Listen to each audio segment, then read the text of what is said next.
Assalamualaikum warahmatullahi wabarakatuh.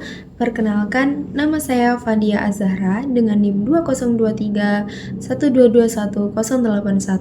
Di sini saya akan menjelaskan tentang modernisasi birokrasi kampus, strategi manajemen perubahan dalam penerapan administrasi digital Badan Eksekutif Mahasiswa Universitas Muhammadiyah Surabaya. Nah, saya juga menggunakan analisis model Kurt Lewin dan kerangka kerja Atkar. Untuk profil organisasi, Badan Eksekutif Mahasiswa Universitas Muhammadiyah Surabaya adalah organisasi mahasiswa eksekutif tertinggi di tingkat kampus. Fungsinya adalah mengawal aspirasi seluruh mahasiswa, menjalankan program kerja strategis, dan membawa semua himpunan mahasiswa jurusan serta unit kegiatan mahasiswa. Tujuan utama organisasi, lembaga eksekutif mahasiswa tertinggi di tingkat universitas yang berfungsi sebagai wadah aspirasi, pengembangan minat, bakat, serta motor gerakan mahasiswa berlandaskan nilai al-Islam dan kemuhammadiyaan. Kemudian, aktivitas utama, advokasi kebijakan kampus, eksekusi program kerja strategis, kemahasiswaan, dan koordinasi dengan seluruh HMJ dan UKM di lingkungan Universitas Muhammadiyah Surabaya. Untuk struktur ringkasnya dipimpin oleh Presiden Mahasiswa dan Wakil Presiden Mahasiswa dan didukung Sekretaris Jenderal, Bendahara Umum, serta Kementerian Operasional, Mendagri, Menlu, Advokasi, Sosmas, Seni, dan Olahraga. Program Perubahan Inovasi Digital Badan Eksekutif Mahasiswa Universitas Muhammadiyah Surabaya. Yang pertama ada Cloud Archiving, Icon Cloud, yaitu migrasi total sistem pengarsipan surat dan dokumen fisik ke ekosistem komputasi awan yang aman dan terpusat.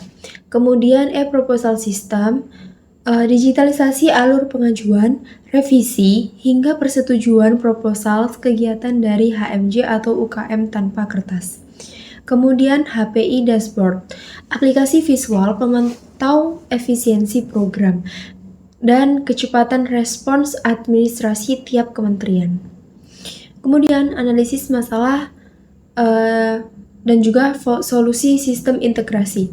Untuk masalah sistem manualnya sendiri, kondisi awalnya birokrasi lambat, penumpukan berkas fisik proposal di sekretariat, kemudian resiko dokumen hilang atau terselip sangat tinggi, pelacakan status persetujuan surat sulit dilakukan secara real time. Kemudian yang solusi integrasi digital, target perubahannya yaitu alur surat menyurat memotong rantai birokrasi yang berbelit. Penyimpanan berbasis cloud menjamin keamanan data jangka panjang. Tracking dokumen transparan melalui sistem notifikasi digital terpadu. Kemudian, session title kerangka manajemen perubahan pada proses transformasi digital di BEM Sura dapat berjalan efektif dan berkelanjutan. Analisis ini menerapkan gabungan model 3 tahap Kurt Lewin dan kerangka kerja Atkar supaya hasilnya lebih maksimal.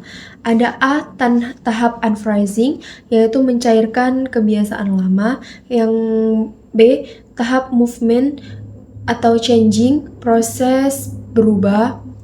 Kemudian yang C, tahap rephrasing, pembukuan kebiasaan baru. Kemudian timeline alur tahapan perubahan. Nah, kuartal 1 atau disebut Q1, unfreezing, sosialisasi urgensi efisiensi kerja, survei keluhan sistem lama, dan membangun kesadaran bersama Atkar, awareness and desire. Kuartal 2 dan 3 atau disebut Q2 and Q3, changing movement, migrasi sistem ke platform cloud, pelatihan berkala bagi pengurus dan pengembangan kemampuan teknis Atkar, knowledge and ability. Ke kuartal 4, rephrasing, penerapan regulasi wajib proposal, peluncuran dashboard, pemantauan, serta pembekuan budaya kerja baru, Atkar reinforcement. Metrik transisi dan efisiensi waktu, Ada 75%. Mengapa? Karena peningkatan efisiensi waktu sendiri mempunyai proses administrasi organisasi dan proses disposisi, validasi, dan penandatangan dokumen yang awalnya memakan waktu 3-5 hari kerja kini dapat diselesaikan dalam kurun waktu kurang dari 24 jam setelah migrasi digital diimplementasikan secara penuh.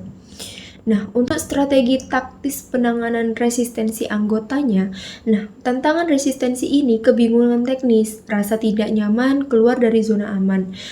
Nah, itu merupakan cara manualnya dan kekhawatiran sistem baru mempersulit kerja kementerian. Untuk solusinya, pendekatan partisipatif, pembentukan tim super user, menunjukkan perwakilan Kementerian Kominfo atau kesekretariatan sebagai mentor teknis langsung, peer learning. Nah, untuk sesi konsultasi terbuka, menyediakan forum evaluasi berkala untuk menampung kritik dan kendala sistem tanpa menghakimi pengguna. Nah, untuk kooperatif table, dashboard KPI kementerian ini, contohnya Kementerian BEM, target program kerja, realisasi digital, kecepatan dokumen, dan skor akhir. Untuk sosial masyarakat, itu ada 3 kegiatan, dan ada 3 yang terlaksana, kemudian sangat cepat, dari 24 jam, untuk skor akhirnya 95, yaitu terkurung A. Nilai A. Untuk advokasi kebijakan kampus, itu ada 2 kegiatan, 1 yang terlaksana. Untuk kecepatan dokumennya cukup cepat dalam kurun waktu 48 jam. Untuk skor akhir KPI-nya ada di 80, menandakan skor B.